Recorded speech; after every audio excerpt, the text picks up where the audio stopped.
नमस्कार दोस्तों, my self Suraj from badavinner.com। दोस्तों, इस प्रॉब्लम सॉल्विंग कोर्स में आपका फिर से स्वागत है। और आज एक और वीडियो लेके आए दोस्तों इस प्रॉब्लम सॉल्विंग कोर्स में। यानी इससे पिछले वीडियो में जो हमने बात किया था स्टॉक मार्केट इंट्रोडक्शन पे, तो आज इसका पहला पार्ट है, यानी कि पार्ट नंबर 1 है। तो आज जो टॉपिक की बात करेंगे उस टॉपिक के नाम है दोस्तों share market and financial market. यानी शेयर मार्केट होता क्या है, फाइनेंशियल मार्केट क्या होता है। तो सबसे पहले बात करेंगे शेयर मार्केट। शेयर मार्केट एक आम मार्केट की तरह होता है। जैसे हम मार्केट में सब्जी खरीदने जाते हैं उसी की तरह होता है। जैसे मान लीजिए बिना हम सोचे समझे अगर मार्केट में जाते हैं कोई प्रोडक्ट को खरीदने या कोई सामान सब्जी वाला खरीदने जाते हैं, तो हमसे वो ज्यादा पैसा ले रहा है या कम पैसा ले रहा है या हमें क्वालिटी बढ़िया दे रहा है नहीं दे रहा है, कैसे पता चलेगा, हमें कुछ आइडिया नहीं होता है। इसी तरह होता है शेयर मार्केट कि आपको उस बाजार के रेशियो क्या है, कैसे काम करता है, कौन सा प्रोडक्ट आपको सही मिला, गलत मिला, या कभी कभी देखते हैं जो हम कम लो कॉस्ट पर लेके आते हैं प्राइस पे सब्जी और उसमें क्वालिटी बढ़िया नहीं होता है, या कभी कभी हम क्वालिटी तो बढ़िया ले आते हैं लेकिन जो उसका कॉस्ट होता है वो ज्यादा हो जाता है। तो क्यों होता है? क्योंकि हम मार्केट रिसर्च नहीं करते हैं, डायरेक्ट जाकर वहां पे सब्जी खरीद लेते हैं। इसकी वजह से ऐसा प्रॉब्लम होता है। तो जिस तरह मार्केट काम करती है, आम मार्केट जैसे हम सब्जी खरीदते हैं, उसी तरह स्टॉक मार्केट काम करती है। स्टॉक मार्केट अकॉर्डिंग टू कोई प्रोडक्ट आपको परचेज करना है, कोई भी शेयर आपको लेना है, तो उसको पहले उसके बारे में जानना जरूरी है, उस प्रोडक्ट के बारे में। यानी कि ऐसे तो नहीं कि आप वहां जाकर मोल भाव कर सकते हैं स्टॉक में, यानी कि स्टॉक में, लेकिन आपको ये ध्यान रहे कि उससे पहले आप उसका रीडिंग करके, यानी जो भी प्रोडक्ट को आप वहां पे शेयर खरीदने जाते हैं तो उसके बारे में गहराई से जान सकते हैं। और अगर वो प्राइस से ऊपर है, यानी कि मार्केट ऊपर चल रहा है, तो उसको डाउन करने का, यानी कि कम होने का इंतजार तक आप कर सकते हैं कि कम होगा तो हम उस प्रोडक्ट को खरीदेंगे और उससे हम प्रॉफिट कमा सकते हैं। तो इसको हम बोलते हैं स्टॉक मार्केट। उसके बाद हम नेक्स्ट बात करें यहाँ पे, जैसे इसमें बात करें, इसमें आपको जो देखना होगा quality of share. Share quality क्या है, क्या शेयर आगे जा सकता है, इसका संभावनाएं क्या है, कैसे जाएगा या नहीं जाएगा। इसके लिए आपको बैलेंस शीट देखना बहुत जरूरी है। उसके बाद प्राइस इंक्रीज, यानी प्राइस जो इंक्रीज हो गया, मान लीजिए 10 रुपए कोई प्रोडक्ट है, वो डायरेक्ट 20 रुपीज चला गया, ये 15 रुपए पर चला गया है, तो उस प्राइस को हम उस पे नहीं खरीदेंगे, फिर वेट करेंगे जो 10 रुपये पे आएगा तो फिर हम खरीदेंगे, जिससे हमें क्या होगा, मुनाफा ज्यादा होगा। उसके बारे में बात करें प्राइस डिक्रीज, यानी कि प्राइस डिक्रीज यानी कोई ऐसा प्रोडक्ट होता है जिससे प्राइस जो है डिक्रीज हो जाता है। मान लीजिए उसका मार्केट में कोई वैल्यू नहीं है या मार्केट में उसका नीड नहीं है, तो ऑटोमेटिक है तो उस प्राइस का वैल्यू कम हो जाएगा। लेकिन अगर आपको पता नहीं होगा तो आप वहां पे जाकर ज्यादा पैसे पे भी ले सकते हैं उस प्राइस को। तो इसके लिए मार्केट का बेसिक नॉलेज उस प्रोडक्ट के बारे में जानना बहुत जरूरी है। उसके बाद नेक्स्ट बात करें हम हाई डिमांड्स, यानी किसी प्रोडक्ट का अगर हाई डिमांड्स होगा तो डेफिनेटली है कि उस प्रोडक्ट का जो वैल्यू है ज्यादा बढ़ जाएगा, यानी कि जो इंक्रीज हो जाएगा वैल्यू, उसका पैसे ज्यादा लगेगा। अब कोई भी प्रोडक्ट अगर लो है, यानी कि मार्केट में उसका जरूरत बहुत कम हो गया है, तो कम पे आपको मिलेगा, या आपको ध्यान रखना है। उसके बाद में फाइनेंशियल मार्केट में बात करें, यानी कि पहले नंबर 2 पे फाइनेंशियल मार्केट क्या होता है, ये कैसे काम करते हैं। फाइनेंशियल में बात करें, यहाँ पे फाइनेंस का मतलब होता है वित्तीय, मार्केट का मतलब सब जानते ही है, वित्तीय बाजार के बारे में हम बात करेंगे। उसके बाद में इसमें जो ट्रांजेक्शन होता है फाइनेंशियल मार्केट अकॉर्डिंग टू होता है, जैसे हो गया स्टॉक्स, यानी कि कोई प्रोडक्ट को हम लिस्टेड होता है, वहां पे स्टॉक खरीदी, यानी कि किसी भी कंपनी में हम ऑनरशिप लेते हैं, यानी खुद का भागीदार लेते हैं परसेंटेज की। कंपनी अगर ग्रो करेगा तो हम भी ग्रो करेंगे, अगर वो नीचे जाएगा तो हम हमारा नुकसान हो।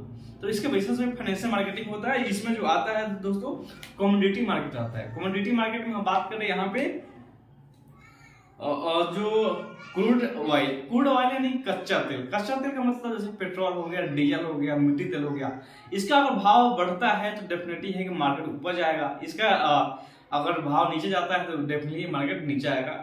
इसके बाद इसमें जो आ जाता है गोल्ड आ जाता है, सिल्वर आ जाता है, उसके बाद में कॉपर आ जाता है। अब सबसे इंपॉर्टेंट बात इसमें ये है, इसमें करेंसी यूज होता है, यानी फाइनेंशियल मार्केट में करेंसी है बहुत ज्यादा इंपॉर्टेंट रखता है। जैसे कि हम बात करें यहाँ पे रुपी हो गया, डॉलर हो गया, यूरोज हो गया, ये बहुत ज्यादा इसमें इंपॉर्टेंट रखता है। यानी कि ये जो काम करता है ये फाइनेंशियल मार्केटिंग में काम करता है, इसके अकॉर्डिंग टू ये स्टॉक चलता है, यानी कि शेयर मार्केट चलता है। उसके बाद हम नेक्स्ट बात करें शेयर मार्केट कंपनी के, यानी पब्लिक इनमें अपना पैसा इन्वेस्टमेंट क्यों करता है। पहले बात तो ये, तो पब्लिक इसलिए इसमें इन्वेस्टमेंट करता है। मान लीजिए कोई कंपनी अपना शेयर बेचना चाहते हैं स्टॉक मार्केट पे, तो अगर आप प्रोडक्ट खरीदते हैं तो इसमें वो आपको अथॉरिटी देता है कि अगर हमारा कंपनी अगर आगे ऊपर चला जाएगा यानी हम बेनिफिट कमाएंगे, तो जो आपने शेयर लिया है जितना का 5% 2% का उतना आपको इंक्रीज होगा, या हम माइनस में जाएंगे, हमारे कंपनी माइनस में जाएगा तो आप भी इसमें माइनस में जाएगा। तो इस बिहाफ पे आम पब्लिक यहाँ पे पैसे इन्वेस्टमेंट करता है ताकि उसको प्रॉफिट हो सके। उसके बाद हम नेक्स्ट बात करें यहाँ पे बाय सेल, या इसको अगर मान लीजिए आपने खरीद लिया, आपको फायदा हुआ तो उसमें आप उसको सेल कर सकते हैं इसके बेसिस पे। उसके बाद में यहाँ पे कंपनी बेनिफिट, यानी कंपनी शेयर मार्केट में क्यों आता है, हालांकि वो दूसरे कंपनी में क्यों नहीं चला सकती है, आधे से कहीं पैसे क्यों नहीं उठाता है कंपनी। तो कंपनी के पास दोस्तों दो ऑप्शन होता है, या तो बैंक से पैसे ले ले या किसी रिश्तेदार से पैसा ले, या स्टॉक मार्केट भी हो गया। तो मान लीजिए अगर बैंक से पैसा लेगा तो उसका कंपनी चले ना चले उसको पैसा पेमेंट करना होता है, वो भी इंटरेस्ट के साथ में। ये कोई दोस्त से लेगा, दोस्त से लेने का मतलब हो गया कि उसमें जो इक्विटी यानी कि शेयर होगा, जितना उसको बेनिफिट होगा उसको उतना देना पड़ेगा। इसके बिहाफ से इन्होंने जो लिस्टिंग के अकॉर्डिंग भी यहाँ पे एक प्रोसेस आया कि स्टॉक मार्केट में। स्टॉक मार्केट में क्या होता है कि अगर आपका जो कंपनी है 1 लाख का है, आप उसको 10 लाख में ले जाना चाहते हैं, तो अगर आपके पास पैसे नहीं तो क्या करेंगे, उसके लिए कंपनी स्टॉक मार्केट में लाती है, उसमें अपना शेयर सेल करती है, लोगों को ये प्रदान करती है कि अगर आप एक प्रोडक्ट खरीदते हैं, मेरा शेयर खरीदते हैं, तो जितना हमें बेनिफिट होगा उतना भी आपको इसमें बेनिफिट होगा। इसमें क्या होता है कि आम पब्लिक को फायदा होता है और कंपनी का फायदा होता है अलग। इससे जिससे क्या होता है, कंपनी के पास पैसा आ जाता है, फंड आ जाता है, और यहाँ पे वहां पे जो परचेजर होता है यानी उसके पास उनका शेयर आ जाता है। शेयर का मतलब जितना वो प्रॉफिट करेंगे, जितना वो खरीदेंगे, उसके अकॉर्डिंग टू उनको पैसा मिलेंगे। इसके वजह से जो जितना भी कंपनियां हैं सबसे पहले आईपीओ पर लिस्टिंग करता है, उस पर शेयर मार्केट का यूज करते हैं, वहां से फंड अरेंज करते हैं, उससे क्या करते हैं अपना कंपनी को ग्रो करते हैं। जिसमें क्या होता है कि कंपनी को कोई ब्याज देना नहीं होता है। अगर उनका कंपनी ग्रो हुआ तो सभी को फायदा होता है, जितना परचेज किया उनका प्रोडक्ट यानी कि शेयर उनको, या अगर नुकसान हुआ तो खुद का नुकसान होता है और जो उनका शेयर होल्डर है उनको भी नुकसान होता है। तो इसलिए सारे कंपनियां यहाँ पे लिस्टिंग करते हैं बॉम्बे एक्सचेंज पे या एनएससी पे, आप जानते हैं। इसके बेसिस पे ये यहाँ पर फायदा होता है, इसलिए सारे जितने बड़े बड़े ब्रांड कंपनियां हैं वो स्टॉक खेलती है और स्टॉक मार्केट में अपना इन्वेस्टमेंट करती है। उसके बाद में जो नेक्स्ट बात करें यहाँ पे, नेक्स्ट बताया गया है दोस्तों शेयर होल्डिंग के अकॉर्डिंग टू भी, यानी कस्टमर शेयर होल्डिंग करके वहां पैसे कमाता है। उसके बाद में ओनरशिप, यानी कि मान लीजिए कोई आप किसी प्रोडक्ट का यानी शेयर खरीद लीजिए, तो आपको 5% का या जितना भी आप इक्विटी वहां पर लिए होंगे उतना परसेंट का आप उस कंपनी का मालिक हो गया। कुल करने का मतलब ये है शेयर मार्केट का पावर। उसके बाद में जो नेक्स्ट हम बात कर रहे हैं, why company enter stock market, यानी कंपनी इंटर क्यों करती है स्टॉक मार्केट में। तो अभी हमने बताया कि उनके पास फंड नहीं होता है, फंड को अरेंज करने के लिए, फंड को लेने के लिए और कंपनी को बढ़ाने के लिए ही कंपनी यहाँ पे स्टॉक मार्केट में इंटर करती है। कुछ लोग इसे बोलते हैं कि स्टॉक मार्केट एक जुआ है, ऐसा कुछ नहीं है। एक इसमें कंपनी को ग्रो करने का एक प्लेटफॉर्म है जिससे आम पब्लिक भी ग्रो होता है और कंपनी ग्रो होता है अलग। यानी कि इसमें ये वो प्लेटफॉर्म है कि किसी को आप ब्याज पैसा नहीं दिया जाता है या किसी को ब्याज पैसा नहीं लिया जाता है, यानी कि एक फंड के यानी कि उसमें ओनरशिप का पार्टनर बनाकर फंड अरेंज किया जाता है। उससे क्या किया जाता है, कंपनी को ग्रो करने का कोशिश किया जाता है या ग्रो किया जाता है। इसमें लॉसेस भी हो सकता है, आपको प्रॉफिट भी हो सकता है। उसके बाद हम नेक्स्ट बात करें शेयर मार्केट में कंपनी ग्रोथ। इसमें कंपनी ग्रोथ का हाईएस्ट, मान लीजिए किसी को 1 लाख रुपए रहा, उसका फंड अरेंज हो गया, तो डेफिनेटली है कि वो 10 लाख रुपए लगाएगा तो उनका जो कंपनी है ग्रो होगा। तो इसमें क्या होगा, कंपनी ग्रो होता है तो आपको भी फायदा और कंपनी को भी फायदा। उसके बाद नेक्स्ट बात करें शेयर होल्डर्स वैल्यू, यानी जो शेयर होल्डर्स है, मान लीजिए 10 रुपए का वैल्यू लिया है, अगर वो 20 रुपए चला गया, यानी कि 20 यानी कि वो डबल हो गया, तो उनको क्या होगा, जो कस्टमर जो शेयर होल्डिंग है उसको भी डबल का फायदा यहाँ पे होता है।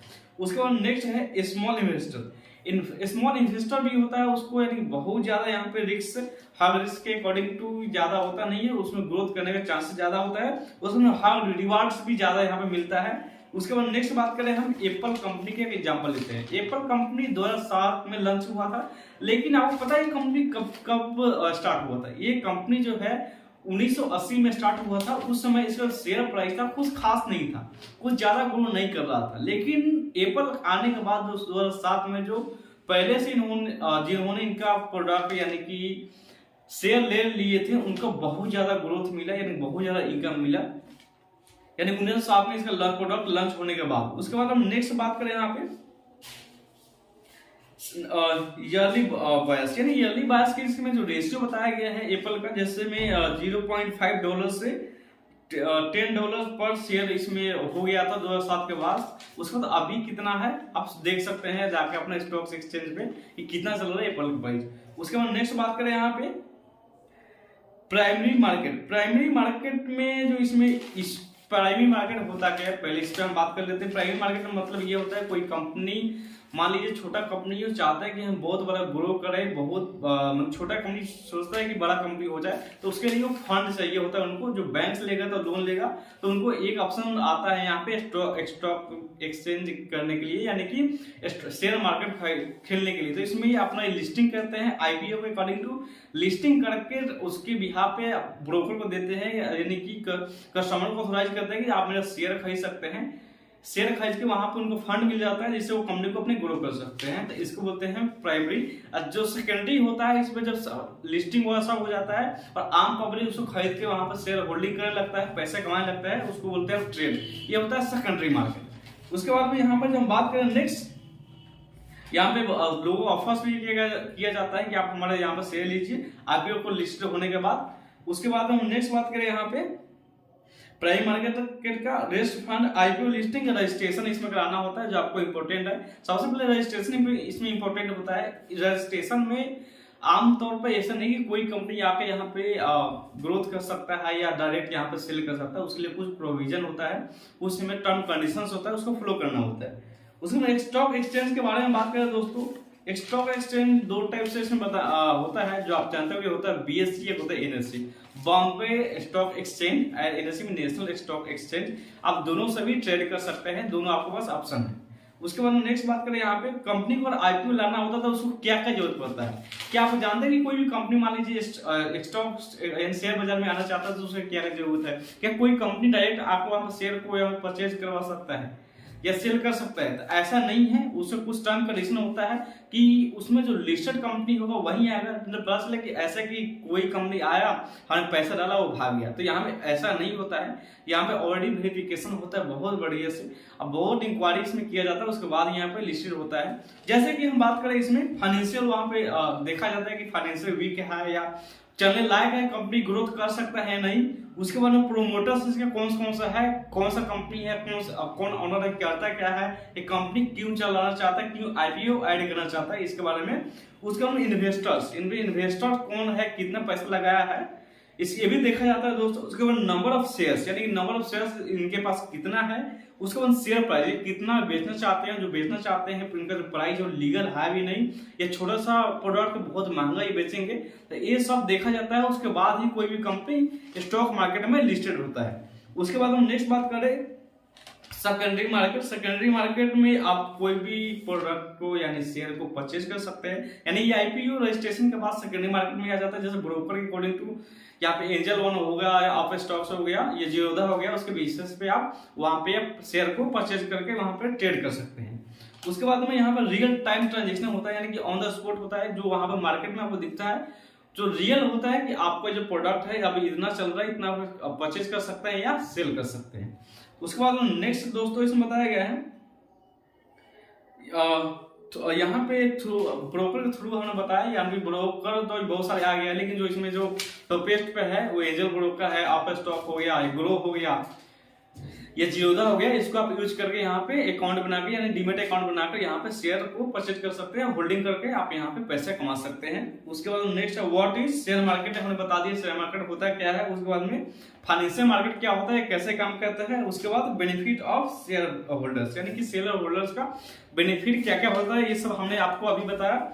उसके बाद में जो अब आगे इसमें मैसिव एक्शन प्लान, तो ये तो हमने जान लिया कि ऐसे शेयर मार्केट होता है क्या, फाइनेंशियल मार्केट क्या होता है, इसमें कैसे यूज करते हैं, ऐसे में कैसे पैसा कमाते हैं। लेकिन जो हमें अब काम करना है, कैसे करना है, किस किस पे करना है, आइए मैसिव एक्शन प्लान में जानते हैं। जैसे कि इसमें सबसे पहले हम प्रोडक्ट का रिसर्च करेंगे। मान लीजिए कोई कंपनी का प्रोडक्ट लेना हो तब कैसे लेंगे, सबसे पहले उसको रिसर्च करेंगे, कैसे उसका फाइनेंशियल रिकॉर्ड चेक करेंगे, यानी कि बैलेंस शीट चेक करेंगे। बैलेंस शीट चेक करने के बाद आपको खुद पता चलेगा कंपनी घाटे में है, नुकसान में है, या पैसा कमाने वाला है नहीं, उससे आपको ये पता चलेगा कंपनी आगे जाएगा या नहीं। उसके बाद में रीड अबाउट कंपनी, यानी कंपनी के बारे में आपको जानना होगा, कंपनी है क्या, क्या करती है, क्यों करती है, ये भी जानना आपको जरूरी है। उसके बाद रीड अबाउट शेयर्स, यानी शेयर कितना है, कितना इक्विटी है, ये ऊपर है, प्राइस ज्यादा है कम है, ये भी आपको नॉलेज होना चाहिए, इसके बारे में भी आपको सर्च करने की जरूरत है। उसके बाद में रिसर्च पाप शेयर्स के बारे में हम बात करें, जैसे मान लीजिए अभी आप नए नए हैं तो आपको कैसे पता चलेगा, तो हम 5 शेयर का आपको नाम बता रहे हैं, वहां पे जाकर आप रिसर्च कर सकते हैं। पहला इसमें है विप्रो कंपनी है, उसका आप कंपनी के बारे में जाकर इन्फॉर्मेशन देख सकते हैं।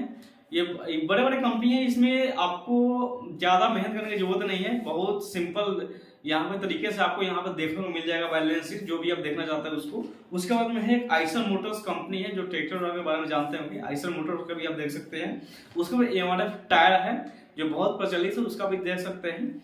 उसके बाद में एसबीआई बैंक के बारे में तो आप जानते हैं, ये आप जो वहां पे जाकर देख सकते हैं। उसके बाद रिलायंस इंडस्ट्री लिमिटेड जो अंबानी जी के हैं, इसको भी आप वहां पर देख सकते हैं, इसका प्राइस क्या है, कैसे काम करती है वो आपको, यानी इसमें बहुत कम मेहनत करने की जरूरत है, बहुत जल्दी यहाँ पे आपको देखने को मिलेगा। इसका फाइनेंस रिकॉर्ड बढ़िया है खराब है कैसे आपको वहां पर देखने को मिलेगा। जैसे हम बात करें नेक्स्ट यहाँ पे, जैसे डेट लिस्टिंग, जैसे मान लीजिए हमें डेट लिस्टिंग कब हुआ, कोई भी शेयर खरीदना तो डेट लिस्टिंग आपको देखना पड़ेगा। उसके बाद में and want rate where they listed, यानी कहाँ लिस्टेड हुआ था, कब लिस्टेड हुआ था, कितने पैसे में लिस्टेड हुआ था, ये भी आपको जानना बहुत जरूरी है। उसके बाद में नेक्स्ट बात करें दोस्तों, हाईएस्ट शेयर प्राइस इसका क्या है। मान लीजिए कोई प्रोडक्ट खरीदने जा रहा है, मतलब कोई शेयर खरीदने जा रहे हैं, जिसके हाईएस्ट प्राइस क्या है, लोवेस्ट प्राइस क्या है, आपको देखना बहुत जरूरी है। उसके बाद करेंट शेयर प्राइस क्या है, ये आपको देखने में बहुत जरूरी है, क्योंकि मान लीजिए पता चले कि हमने कोई सस्ता प्रोडक्ट को महंगा में खरीद लिया, ऐसा भी नहीं होना चाहिए। आपको सोच समझ के और वहां पे पूरा इंफॉर्मेशन के साथ में खरीदना चाहिए। मान लीजिए कोई शेयर बढ़ गया है तो आप वेट कीजिए, जब कम होगा तब खरीदिएगा। उसके बाद नेक्स्ट है, उसके बाद ये सब तो हमने बता दिया, लेकिन ये सब चेक कहाँ करेंगे, तो सबसे मुद्दे की बात है जो इसको जो चेक करना है, इसकी एक वेबसाइट है moneycontrol.com। इस एप्लीकेशन में इस वेबसाइट पे जाइए, किसी भी कंपनी के बारे में जानना है वहां पर सर्च कीजिए, आपको सारा इंफॉर्मेशन moneycontrol.com द्वारा आपको दिया जाएगा। तो दोस्तों फाइनली इस वीडियो में इतना ही बताया गया है, फिर मिलेंगे आपसे नेक्स्ट वीडियो में। आशा करते हैं जो वीडियो बताया गया आपको बहुत समझ में आएगा, बढ़िया। अगर समझ में ना आए तो मुझे कमेंट करके जरूर बता सकते हैं। बाकी इस वीडियो को देखने के लिए बड़े बहुत धन्यवाद। फिर मिलेंगे नेक्स्ट वीडियो में। बाकी इस वीडियो को लाइक सब्सक्राइब करना ना भूलें। अभी के लिए इतना ही, थैंक यू।